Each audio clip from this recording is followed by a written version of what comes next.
Muy bien, pues bienvenidas, bienvenidos. Qué bueno que se animaron a retornar después de esta pausa de 2 martes. Uno programado, porque sí lo teníamos programado, pero el siguiente no. Y les agradezco que hayan tenido la paciencia y también la comprensión. No me acuerdo qué fue lo que pasó el martes pasado. Ya me acordé qué fue. Entonces, no pudimos tener la clase, pero ya estamos aquí. Entonces, empezaremos con el segundo ciclo, pero vamos a seguir la numeración. Hoy nos toca la sesión número 5. Para esta clase vamos a tener primero una introducción muy general, y posteriormente vamos a utilizar así en bruto unos textos de Frentzen, que los copié literal, pero no quería alterar el contenido porque me parecía muy valioso. Prometo que para la próxima clase ya le voy a poner otra vez fotos. Hoy no me dio tiempo, pero no quería dejar de dar la clase solo porque no hubieran fotos. Entonces les ruego su comprensión. Tenemos de fondo el Coliseo Romano. El Coliseo Romano se convirtió, fue declarado monumento cristiano. Ustedes pueden ver, vamos a buscar, ¿dónde está aquí? ¿Cómo está? Aquí está. Aquí pueden ver una placa en mármol donde hace referencia al Coliseo Romano como monumento a los mártires. Hoy vamos a hablar de mártires. Aquí, cuando vemos, por ejemplo, los más antiguos, las más antiguas, vemos la película de Quo Vadis, creemos que la matanza de cristianos llevada a cabo por Nerón, la persecución de Nerón, fue aquí, pero no fue aquí. Donde se celebró esa macabra escena, o esas escenas, fue en el Circo Máximo, que es un edificio que está como detrás de este cerrito que está por aquí, está más atrás. Pero obviamente que aquí también van a morir cristianos, y por eso es que se erigió este monumento. Y también eso sirvió para que parara la depredación a la cual había sido sometido, lamentablemente. No obstante, pues tenemos bastante visión del edificio. Si alguna vez van a Roma, sí les quiero advertir, porque a veces uno tiene una visión distinta y la realidad les da unos chipotazos a uno, que sigan el área establecida para el recorrido de los turistas, porque si se salen de eso, es un asco, porque muchos lo utilizan de cloaca, ¿verdad? O sea, es como pasar en una esquina de la terminal, es el mismo olor fétido. Pero no obstante, es un monumento que merece la pena verse. Por tanto, hablaremos de las persecuciones cristianas en los primeros siglos. Un detalle interesante es que el cristianismo va a tener digamos, como muy fuerte en cuanto a sus planteamientos, la idea de las persecuciones y sobre todo del martirio. El concepto del martirologio cristiano va a estar presente de sus inicios y todavía existe en la actualidad. No piensen que ya no hay mártires, hay. Y en Guatemala, pues últimamente, hace como un mes más o menos, si no estoy mal, hubo una beatificación de unos mártires en Quiché. Y siguen dándose mártires, por ejemplo, en Asia, en África, donde estamos viendo estos movimientos fundamentalistas musulmanes. Suele haber mártires cristianos porque siguen estando bajo persecución, y eso también es una realidad que siempre la vamos a encontrar. Diré algo que puede sonar muy fuerte, pero en los momentos que el cristianismo se está consolidando o cree que ya está consolidado en una región, vienen los martirios. Es como una constante en su historia. Y en el caso de los martirios que estoy hablando en la actualidad, ya no solo se refiere a cristianos católicos, sino también hay cristianos protestantes que en el África han muerto mártires y son reconocidos como tal. Bien, entonces, ¿por qué en un momento dado? porque es esto lo que vamos a tratar de dilucidar esta noche. ¿Por qué en un momento dado empieza la persecución a los cristianos? ¿Y por qué en el Imperio Romano no vemos persecución por cuestiones religiosas de otros grupos religiosos? Ya habíamos visto la manera que los romanos aplicaban la ley en el caso de los no romanos, que es por medio de la crucifixión, y está el hecho de la revuelta de los esclavos en tiempos de Espartaco, donde hicieron tambalear al imperio y entonces el dictador que se nombró para salir adelante ante este peligro que suponía para la economía del imperio, los logra vencer y como castigo se establece que desde donde los capturaron, que va a ser en la puntita de la bota de Italia, hasta Roma, en todo ese camino, fueron crucificados. Ese es el más grande castigo. Pero habían distintos tipos de crucifixión. Estaban los crucificados que eran atados al madero. Estaban los crucificados por clavos. Y en algunos momentos, por cuestiones de piedad, entre comillas, se decidía romperle las extremidades inferiores para acelerar su muerte, porque de no hacerlo, pues el condenado o la condenada a crucifixión, porque también crucificaron mujeres, eh, pues morían lentamente de asfixia. O sea, ese era un castigo terrible.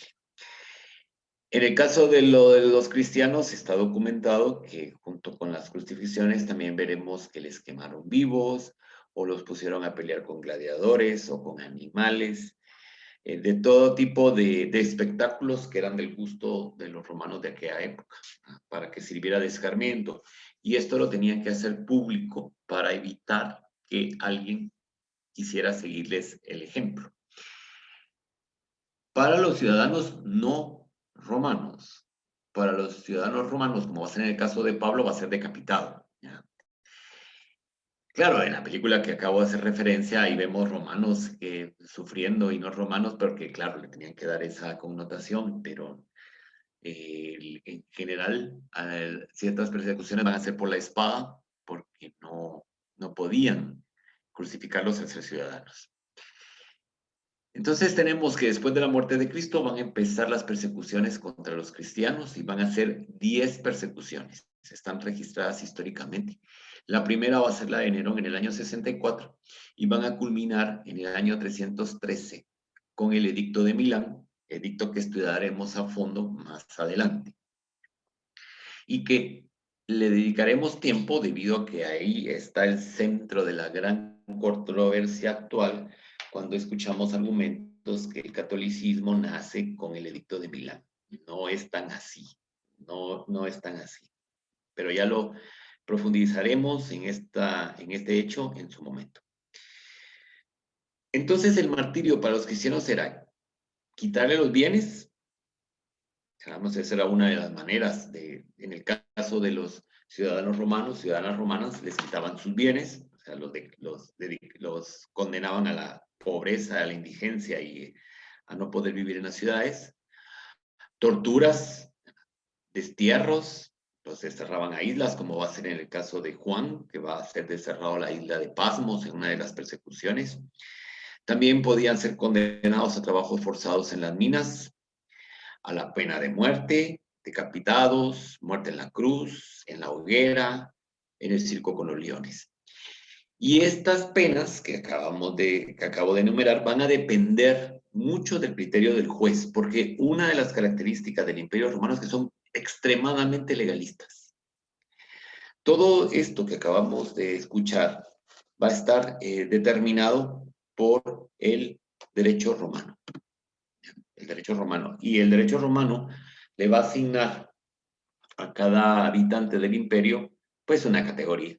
En la cúspide están las ciudadanas y los ciudadanos romanos, que primero es un derecho que ostentan los nacidos en la ciudad de Roma.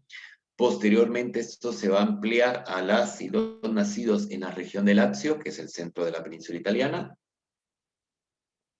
Posteriormente se amplía la ciudadanía romana a los habitantes de la península italiana, desde el río Rubicón, desde la margen izquierda del río Rubicón, hasta la punta de la bota. Lo que está entre el río Rubicón y los Alpes es la Galia Cisalpina, que no pertenecía al concepto de Roma para la ciudadanía. Posteriormente, esta ciudadanía se va a ampliar a todo el imperio, primero con el derecho de compra de la ciudadanía. ¿Ya? Y esto es impresionante cómo el imperio romano marcó tantas pautas que todavía se siguen viviendo. Hay un libro que yo lo recomiendo siempre y que lamento no habérmelo robado porque ya lo encontré de un lugar cuyo nombre no me quiero acordar, pero es que ahí lo tenían en la biblioteca. Se llama El imperialismo y los nuevos bárbaros. Ahorita le voy a buscar el nombre del autor, que siempre lo confundo con el nombre de un actor. Imperialismo. Imperialismo. Y eso que no me están viendo y me pongo nervioso. Y los nuevos bárbaros.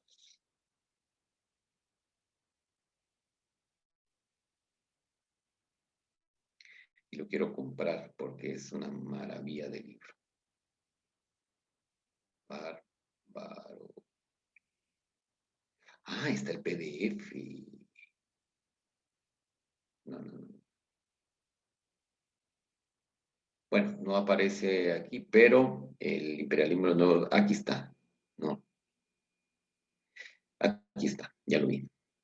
El imperio, perdón, y los nuevos bárbaros se llama. El imperio y los nuevos bárbaros de Jan Christoph Ruffin. Y este autor hace un paralelismo en la forma en que se vive en el imperio romano y las formas actuales. Y destaca este hecho de la compra de la ciudadanía. Y entonces pone de ejemplo en la actualidad la forma de poder comprar la ciudadanía en Estados Unidos o en Europa. En el caso de los europeos, ustedes hacen una inversión de 5.000 euros constantes y sonantes, pueden adquirir la ciudadanía de cualquier país de la Unión Europea. Ese es dinero. Y en el caso de los Estados Unidos, pues es con trabajo, ¿verdad? Y unos años de permanencia ahí. Entonces estamos viendo cómo lo que era ciudadanía para los nacidos en un territorio concreto, ahora ya puede ser abarcada con estos criterios. Entonces, ahí ustedes podrán darse una gozada analizando esos paralelismos que todavía están presentes. Por tanto, el imperio va a ser muy legalista y a medida que la ciudadanía romana se amplíe, de igual manera ya veremos que el proceder con los cristianos será distinto según si son ciudadanos o no. Y luego tenemos los ciudadanos nacidos en Italia y los ciudadanos nacidos fuera de Italia, que va a ser otra distinción. Entonces aquí tenemos una línea del tiempo con las principales persecuciones. Primero la de Nerón, que es del año 64. Después tenemos la persecución de Domiciano, luego la persecución de Trajano. Ya veremos un texto que cita Fresen al respecto de esta persecución de Trajano. Luego tenemos la persecución de Marco Aurelio. De ahí tenemos el edicto de Septimio Severo, muy complejo, porque es un sí, no, política que ya venía arrastrándose desde el periodo de Trajano. Luego ya tenemos una persecución muy violenta en tiempos de Decio. Luego tendremos la última grande persecución con Diocleciano hasta llegar al edicto de Milán, que va a conceder la libertad de culto para la iglesia. A partir del edicto de Milán ya es una religión lícita. Estudiaremos dentro del derecho romano a qué se refería esta realidad. Por lo cual tenemos prácticamente casi 3 siglos entre persecuciones, entre no hacer nada. Habían persecuciones a nivel general. Vamos a encontrar, perdón, persecuciones a nivel muy local. ¿Verdad? Por ejemplo, en el caso de Diocleciano, cuando se da la tetrarquía, vamos a tener 2 emperadores y 2 césares. Los 2 emperadores son Diocleciano y Maximiano. Y los 2 césares son Constancio Cloro y Magencio.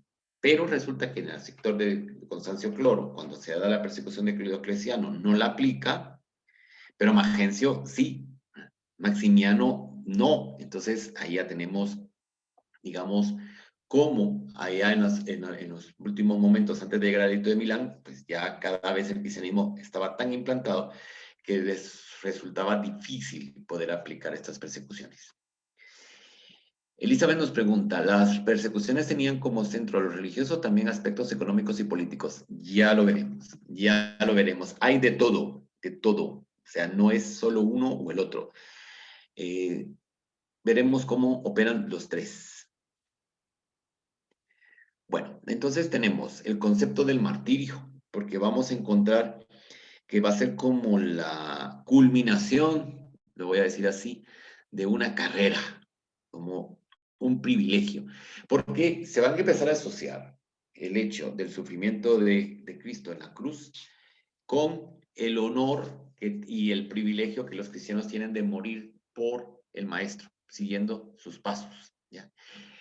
Este discurso va a ser tan fuerte, pero tan fuerte, que veremos muy pocas personas abjurando del cristianismo, que las hubo, por supuesto que las hubo, pero también hubo personas que abjuraron del cristianismo por temor a morir en el martirio, que se arrepienten y vamos a encontrar que esta iglesia de Roma, cuando hablemos de la iglesia de Roma, ahora es todo el imperio, va a tener unos mecanismos de sanación, digamos, de esa falta, donde llevan a la persona arrepentida a un acto público de arrepentimiento, donde tiene que cumplir como, digamos, ciertas labores sociales para, eh, para paliar, digamos, su falta y obviamente que después, si les toca el martirio, veremos que morirán mártires.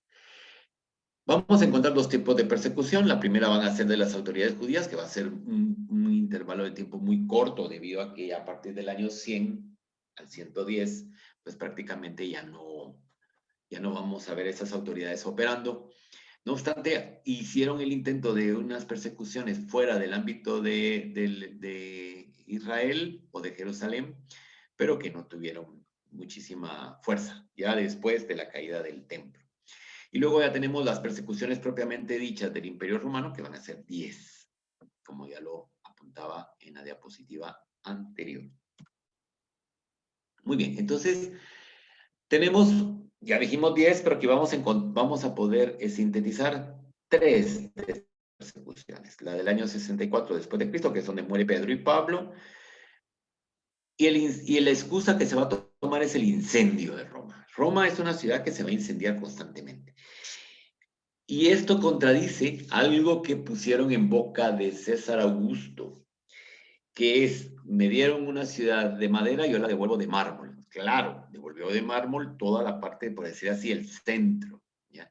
Pero la ciudad de Roma tenía como dos áreas, que están la ciudad propiamente dicho, del lado del margen derecha del río Tíber, que es donde están las principales colinas, las 7 colinas, y donde convergen las 7 colinas, va a ser lo que se va a denominar la vía sacra, pero cuando logran pasarse al otro lado del río, se va a desarrollar un barrio que se va a llamar el Tiburtino, en una región que se conoce como el Trastevere. Entonces, en la parte del Trastevere vivían los pescadores, las pescadoras, comerciantes en general, de distintos oficios, y obviamente que ellos no vivían en edificios de piedra y de mármol, sino de madera, y precisamente va a ser ahí donde se va a dar el incendio. Como va a ser donde la parte afectada del incendio es la parte de la población mayoritaria, digamos, y además más aguerrida por sus mismos oficios, son los que van a empezar a protestar porque Nerón no les favorecía y entonces van a poner de pretexto los cristianos con unos juegos circenses de muchísimos días, ¿verdad? Para paliar y para contentar al pueblo. Cuando se sucedían estos eventos, se solía regalar pan. Por eso se dice panis et circenses, ¿verdad? Porque era pan y circo. Y los cartelitos, porque se hacían unos afichitos, digamos, unos volantes, decían violencia. ¿Verdad? Eso quería decir que iba a haber ahí sangre y a los romanos les gustaba. Pues según dice las crónicas de Suetonio, Nerón, para responder a Jorge, Nerón estaba en Anzio. Y bueno, ya sabemos, ¿verdad? Nerón creía que era cantante. Los emperadores romanos fueron bien excéntricos porque Nerón se creía cantante. Y Cómodo se creía, no, perdón, Calígula se creía bailarina. ¿Verdad? Y Cómodo se creía gladiador. Entonces siempre van. Y bueno, y el Habla es el peor porque él se cree el mismo sol. Entonces, para que vean que había de todo. Luego tenemos la persecución de Decio en el año 249 después de Cristo, que va a ser una persecución generalizada por todo el imperio. Ahí se va a hacer todo, van a mandarle legados imperiales para ir a supervisar que se estén cumpliendo las leyes de las persecuciones y ahí van a morir miles de cristianos. Cuando se da la persecución, la primera de Nerón en el año 64, es cuando los cristianos se ocultan y es cuando empiezan a practicar los ritos cristianos en las catacumbas. ¿Por qué en las catacumbas? Ustedes saben que el imperio, pues, para el momento en que estamos en este año, Roma era una ciudad cosmopolita, con variedad de prácticas religiosas. En la práctica religiosa romana, heredera de los etruscos, las honras fúnebres eran por medio de la incineración del cadáver con sus enseres. ¿Ya? Cuando César es asesinado y se produce su funeral de Estado, llamémoslo así, como era muy querido por la ciudad, pues las personas le fueron a tirar a la pira, pues sillas, mesas, armarios, para amueblar la vida en los elicios de César. Pero había unos romanos que por sus prácticas religiosas pues ya no se incineraban, sino se sepultaban en catacumbas. Son los lugares donde los cristianos van a llegar, porque ahí no entraban los romanos. Porque según el derecho romano se tenía que respetar la memoria de los muertos. Los romanos van a ser escrupulosamente respetuosos de sus ancestros. ¿Sabían las autoridades romanas que se reunían ahí? Por supuesto que sí. ¿Entraban? No. ¿Por qué? Porque tenían que respetar ese derecho que no podían. ¿Ya? Entonces, ahí es cuando se empieza a dar estas prácticas paleocristianas en las catacumbas de Santa Priscila y de Domitila, que son las dos grandes catacumbas que están a las afueras de Roma, en la Vía Apia, y que todavía se pueden visitar. De las primeras imágenes que les mostré en el inicio de las clases precisamente fueron tomadas ahí, ¿verdad? En las catacumbas, donde vimos toda la simbología que ya se estaba creando. Obviamente que estando en ese ambiente de persecución, en esa psicosis de poder ser martirizados, es cuando se van a agudizar estas expresiones simbólicas.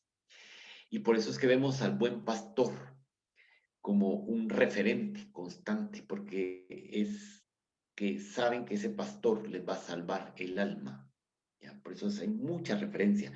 Y es a partir de aquí cuando el pez, que ya lo veíamos que era un símbolo cristiano, empieza a convivir con los crispones que hacen referencia a la cruz de Cristo. Con la persecución de Decio, esto se va a acentuar más. Con la persecución de Decio, el pez ya no es un símbolo distintivo de los cristianos, sino es la cruz. ¿Por qué? Porque se empieza a generar la idea, que lo van a hacer muchos escritores de la época, que la iglesia, ¿no? La iglesia, como es Cristo, está muriendo como su fundador, en una cruz. ¿Ya? Por eso es que se queda la cruz ya como un símbolo cristiano. En el año 303, con la persecución de Diocleciano, nos encontramos con una realidad sociológica para el cristianismo de aquella época distinta, porque ya estaban más o menos aceptados. Hay un referente interesantísimo, que había una familia patricia muy importante, la familia de la gens Letrán, que como son romanos, ya dijimos en la diapositiva anterior, una de las condenas era ser desterrados y que sus bienes serán expropiados. Pues a ellos les van a expropiar los bienes, que no era más que toda la colina de Letrán. y sus tierras aledañas. Y cuando ya el cristianismo pasa a ser una religión tolerada, Constantino dará esos terrenos a la iglesia y es donde se va a construir la Basílica de San Juan de Letrán, que es la Catedral de Roma. Esa es la sede del Papa como obispo. No San Pedro. San Pedro es su sede como pastor de todos.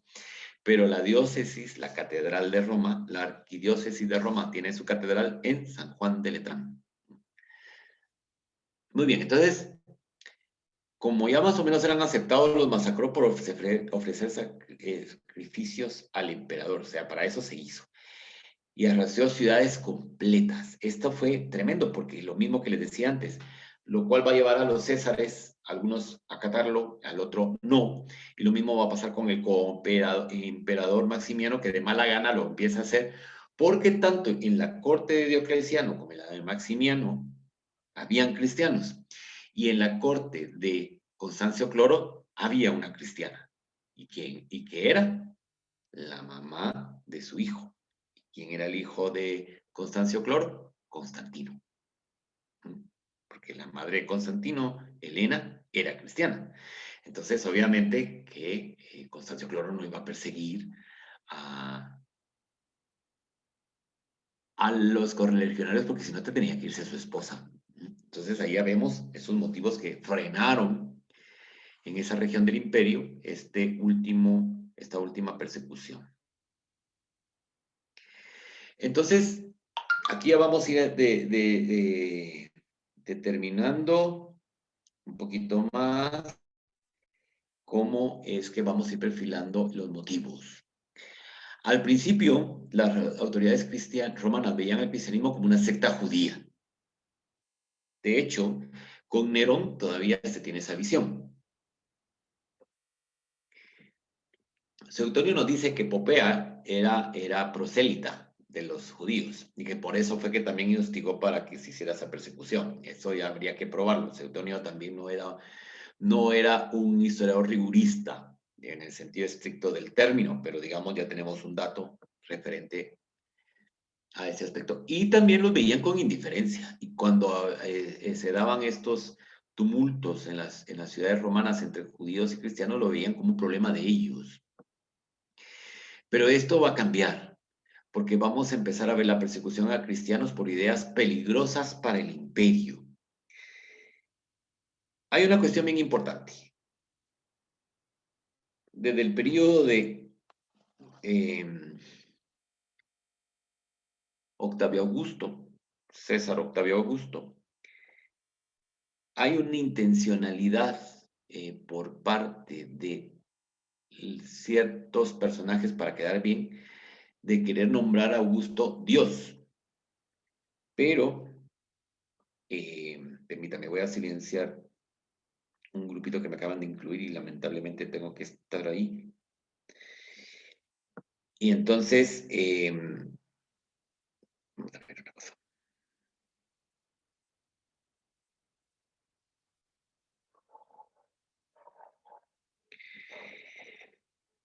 Solo se va a permitir la divinidad de los emperadores en el lado oriental. En el occidente no. En la ciudad de Roma menos.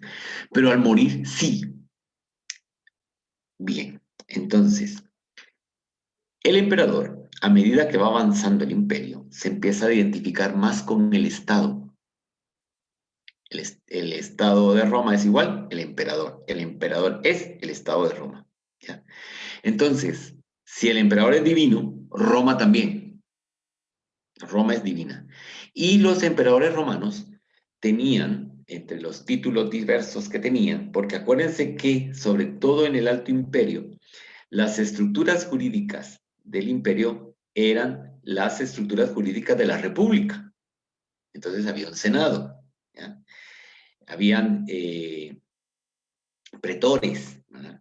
Estaban los tribunos del pueblo, estaban los cónsules. Todos los títulos importantes como cónsul perpetuo, presidente del senado, pretor y tribuno del pueblo, entonces se lo concedían al emperador, pero eran figuras de la República. Y el otro título que tenía era el de Pontifex Maximus, o sea, sumo pontífice de las divinidades de Roma. ¿Cuál era la primera? La Roma misma, ¿de acuerdo? La Roma misma. Ay, yo no me voy a salir de aquí, ya empezaron a dar bendiciones, yo me voy a salir de esto. No lo soporto.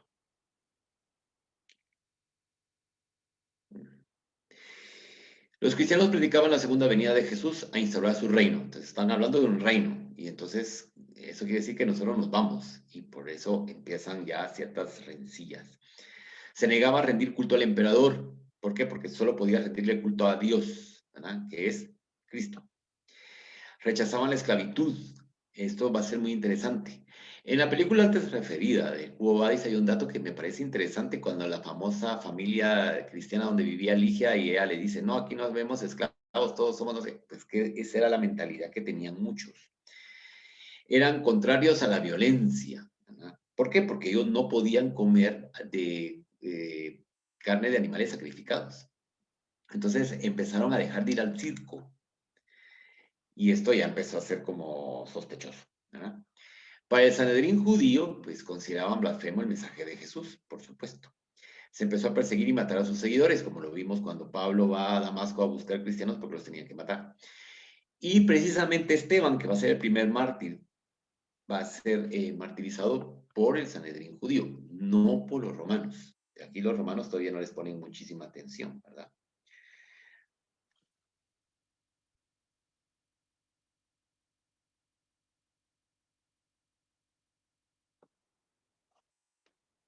Definitivamente me salgo.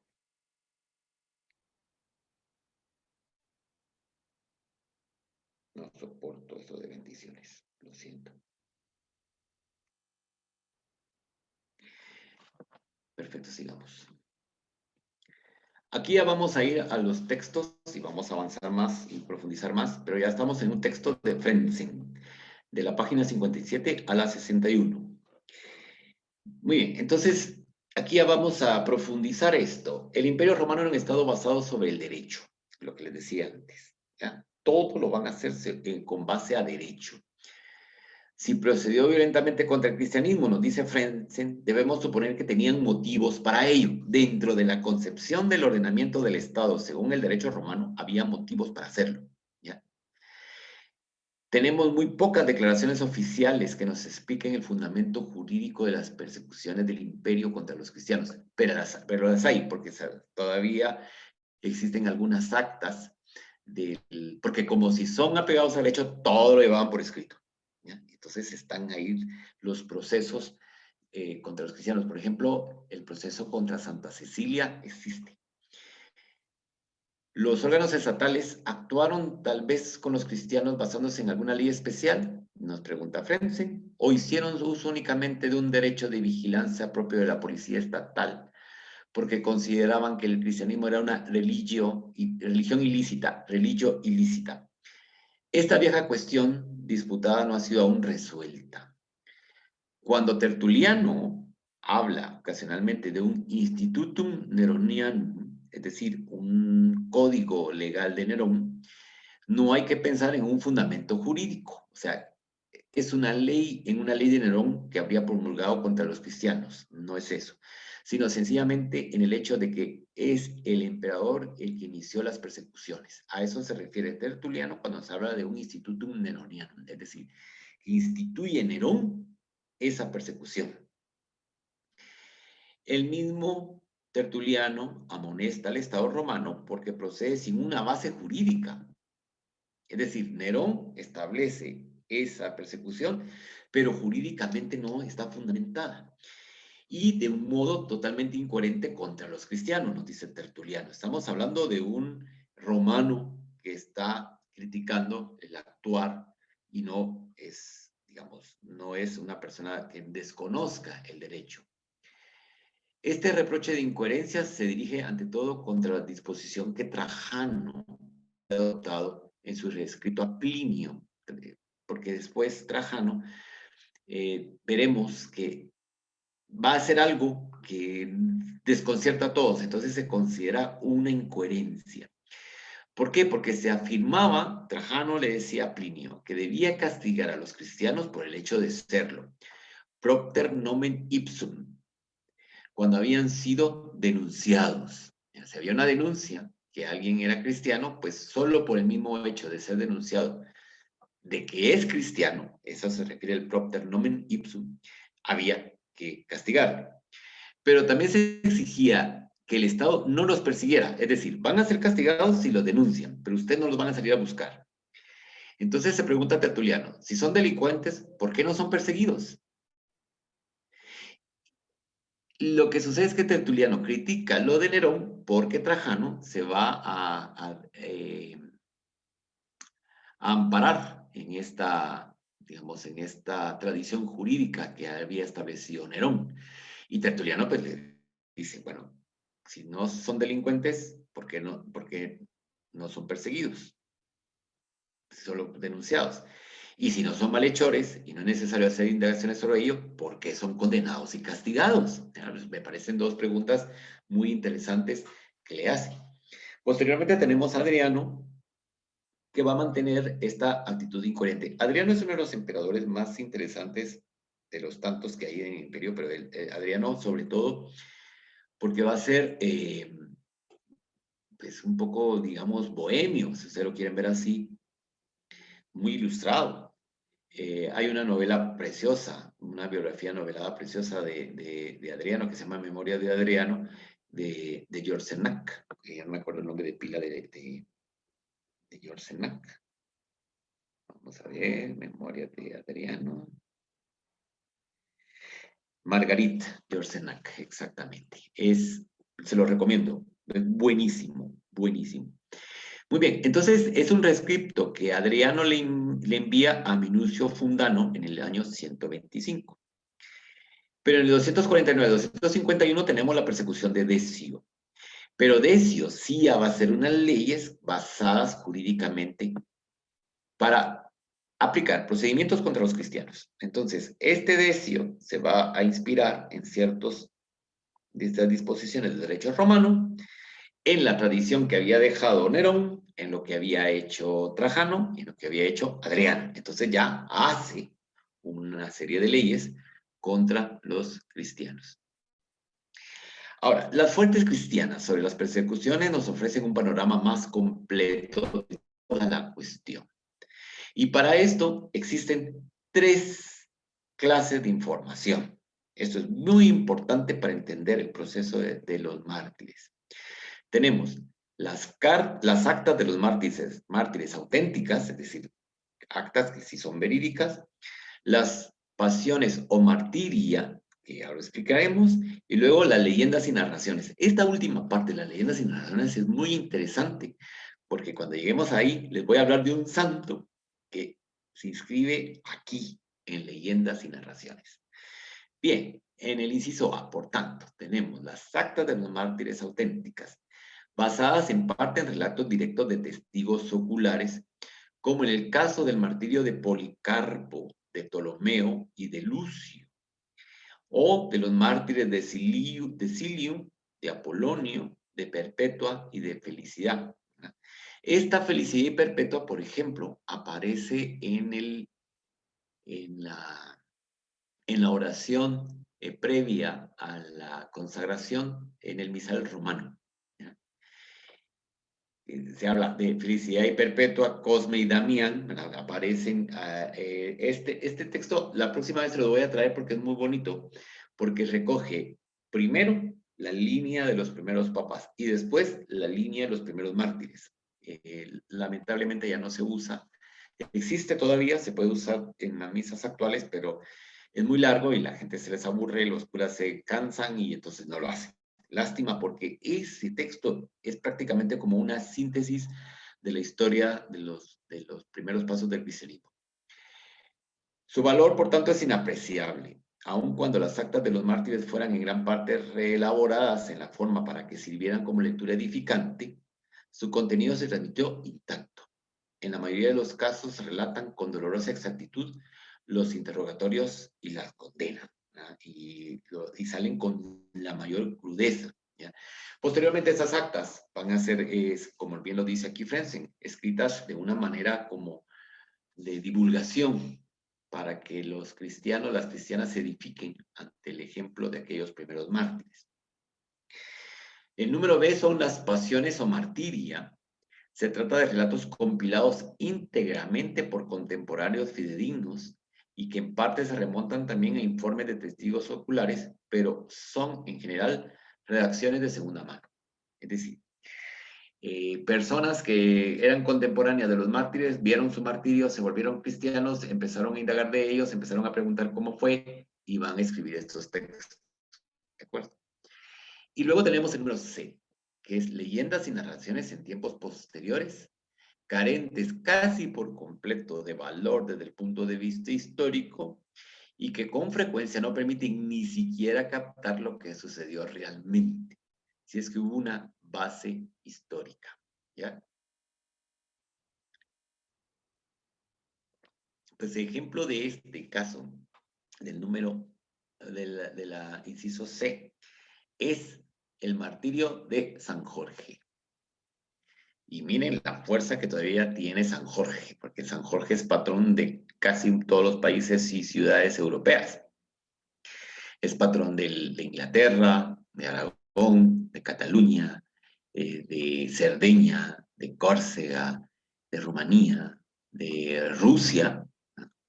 Acuérdense la cinta que usan en el ejército ruso, es una cinta de San Jorge. ¿Ya? San Jorge tiene una devoción impresionante en la iglesia oriental, en Grecia, en Bulgaria, en Rumanía, ya lo decía. Pero cuando ustedes analizan el martirio de San Jorge, hay unos momentos donde uno se pierde, porque resulta que San Jorge fue a pelear contra el dragón para liberar a una princesa. Y después vemos a San Jorge que lo está martirizando. Y uno dice, bueno, y además son en momentos distintos, en, digamos, locaciones totalmente distintas, tanto en el espacio como en el tiempo, porque eso de pelear contra dragones y princesas es propio del medioevo, no corresponde al periodo de la vida de San Jorge. El martirio sí, pero lo que está relacionado antes no. Y además hay otra cosa interesantísima, y es que históricamente no hay una prueba que existiera San Jorge. Son de los santos que tampoco existe un acta donde se diga, en este día se canonizó San Jorge. Y miren la fuerza que todavía hoy, en el siglo XXI, tiene la devoción a San Jorge, que va a marcar un momento importante de cambio, digamos, ya cuando tenemos las primeras siembras con toda la fuerza dentro de la primavera, porque es en abril, ¿no? La fiesta de San Jorge, el 23 de abril. Bien. Los otros testimonios literarios de origen cristiano son muy numerosos, ¿ya? Eso sí, vamos a encontrar una cantidad de trabajos donde nos hablan de los mártires. De hecho, los primeros textos de los mártires o del cristianismo se centran precisamente en eso, ¿verdad? En la entrega, porque aquí lo que se quiere destacar es eso, la entrega. Todos los escritores cristianos mencionan las persecuciones y nos informan sobre ellas, por supuesto, porque son de los que lo están viviendo. Tenemos, por ejemplo, martirologios y colectivos donde se nos dice qué pasó, cómo los capturaron, cómo los mataron. Y muchos de estos testimonios por experiencia directa. Debemos las primeras noticias literarias paganas, por lo demás bastante escasas, en Tácito, que va a aparecer en los anuales 15 y 14 y sus siguientes. También los mencionará Suetonio en Vita Neronis, en 16.2. Son importantes también los escritos polémicos contra el cristianismo. Los cristianos, y ya lo veremos en las próximas clases, llegará un momento en el cual los intelectuales romanos se empiezan a dar cuenta de lo que está pasando. Entonces empezarán a escribir textos contra los cristianos, pero en un momento determinado también, ya el cristianismo no es solo conformado por personas que se dedican a la pesca, a la agricultura, al comercio o a trabajo de esa índole, sino ya empezamos a ver a familias patricias que se convierten en cristianos y también a pensadores romanos que se convierten al cristianismo. Entonces, frente a estos textos que van a escribir los paganos, los cristianos van a responder. Y a eso se le va a denominar, dentro de la literatura cristiana, se le va a denominar apologética. ¿Ya? ¿Por qué? Porque la apologética lo que hace es responder. O sea, no se quedan ya callados, sino responden para desmantelar el discurso que tienen contra ellos. Esto se va a dar sobre todo en los periodos de transición, cuando no tenemos persecuciones y entonces vuelven a salir, porque así va a ser. En momentos donde están escondidos, luego vuelven a salir, después lo vuelven a perseguir y se vuelven a esconder. El pagano Celso, por ejemplo, compiló hacia el año 178 un escrito polémico anticristiano, al cual va a responder Orígenes. Orígenes va a ser uno de los grandes intelectuales del cristianismo de aquella época, con un libro que se llama Contra Celso, ¿ya? Que es una crítica directísima que le hace sin ningún remordimiento. Y este nos va a permitir conocer mejor que las demás fuentes las razones y los motivos de los adversarios. ¿Por qué? Porque ahí esos descensos va a justificar, porque por eso es el texto, para justificar, porque obviamente se empiezan a dar cuenta que lejos de amedrentar a los demás a convertirse, estas persecuciones lo que van a dar como resultado son más conversiones. Entonces, estos intelectuales romanos se empiezan a percatar de este hecho y empiezan a escribir para convencer a la gente que no tienen que adherirse. ¿Por qué? Porque ellos están contra el Estado, están contra las costumbres, están contra lo que es la esencia de Roma. ¿Ya? ¿Y cuál es la esencia de Roma? El Estado romano. ¿Y dónde está el punto medular, la piedra angular de ese imperio? En el emperador. Y ellos no le dan culto. Ellos no le dan culto a Roma y por tanto abjuran de Roma. Y de hecho, Celso dice, viven con nosotros, comen con nosotros, trabajan gracias a nosotros y abjuran de nuestro Estado. Eso no es posible. ¿Ya? Son ateos. Los vas a decir así, ateos. Ateo quiere decir sin Dios. Sin Dios, eso no tienen dioses. Entonces, no tienen ninguna razón de ser. ¿Ya? Entonces viene Orígenes y le dice, no, nosotros sí tenemos un Dios. Y le empieza a explicar con ya los primeros elementos teológicos fundamentados en filosofía griega, que también lo vamos a estudiar, por qué sí Jesucristo es Dios y el emperador no. Y el Estado menos. ¿Ya? La negativa de participar en el culto estatal pagano, que estaba necesariamente vinculado a su monoteísmo exclusivo, hizo que los cristianos aparecieran como ateos, sin dioses, y a la vez como enemigos del Estado. Aquí ya estamos respondiéndole a Elizabeth en su pregunta. Es decir, son enemigos del Estado. ¿Por qué? Porque no tienen dioses. El carácter absoluto de la religión de Cristo, que fue venerado como único Señor y Dios, el Kyrios, este es un término griego que significa Señor y Dios, prohibía a los cristianos el reconocimiento del culto imperial. Ellos no podían tener culto al imperio, pero sí tenían que obedecer las leyes del imperio y pagar los impuestos del imperio. Y para esto utilizaban aquella escena de la vida de Jesús, cuando los fariseos lo ponen contra la espada y la pared según ellos, y le dicen si tenían que pagar los impuestos o no. Y es cuando Jesús le dice, bueno, tráigame la moneda. ¿De quién es esta cara? De César. Pues entonces es cuando sale la famosa frase, da a César lo que es del César y lo que es de Dios. En pocas palabras les estaba diciendo, paguen. ¿Ya? Eso es lo que les dijo. Ahora, prohibían los cristianos el reconocimiento del culto imperial, que a partir de Domiciano adoptó formas cada vez más extravagantes. O sea, que aquí ya estamos en el Bajo Imperio. Al Kyrios Caesar contraponían intencionalmente el Kyrios Christus. César es César. ¿Ya? Cuanto más, y aquí son puro griego, Kyrios Caesar sería el Señor y Dios emperador, van a contraponer intencionadamente el Kyrios Christos, el Señor y Dios Cristo. Y cuanto más vigorosamente se consolidaba el culto imperial en formas religiosas, convirtiéndose en piedra de toque de fidelidad al Estado, tanto más se identificó a los cristianos como enemigos de este. ¿Ya? Aquí está ese proceso. Entre más se ahondó en ese culto al imperio, especialmente con la fuerza que adquirió con Domiciano, esto hizo que creciera la animadversión a los cristianos. ¿Por qué? Porque son enemigos del Estado. Aquí está una connotación de tipo político, ¿ya? Si los cristianos hubieran creído en Cristo y le hacen una vez al año, como tocaba, el culto al imperio, no hubiese pasado nada. Pero como no, empezó la persecución.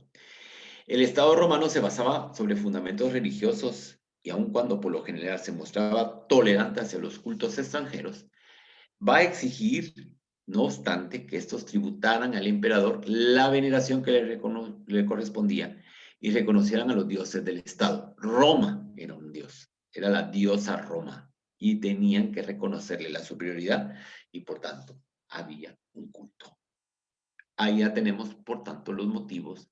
Sigue el texto, lamentablemente no vamos a seguirlo, pero sigue el texto ahondando en estos motivos. Y en la próxima clase, porque no nos va a dar tiempo a empezar hoy, no dejarla a la mitad, la próxima clase nos vamos a dedicar a estudiar a los padres apostólicos. Vamos a terminar de rematar la parte de los mártires. Y posteriormente ya vamos a pasar a entrar a la construcción, digamos, del discurso. Cuando ya entra la filosofía griega, cuando se empiezan a dar los primeros pasos teológicos, los trabajos que hacen estos señores, los padres apostólicos, quienes son, después vamos a ver a los apologistas, después veremos a los padres de la iglesia que van a ser los que van a construir todos esos textos que todavía tienen repercusión en la actualidad.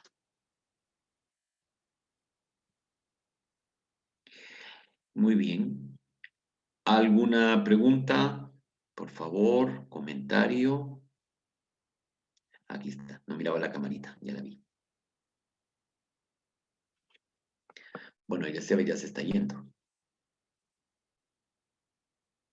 ¿Alguna pregunta? ¿No? ¿Todo muy claro, todo muy enredado? ¿Qué tal, Valdés? Yo tengo una duda, soy Rubén. Sí, Rubén, por Eh, favor. con respecto a los santos, ¿hubo algún proceso como similar al que sucedió aquí en Guatemala, en donde los bárbaros, digamos, en este caso en Guatemala fue con los indígenas, viendo desde la visión cristiana, digamos, este sincretismo? Se replicó también en los inicios del cristianismo con los santos, digamos, en esa época lo que los romanos miraban como bárbaros.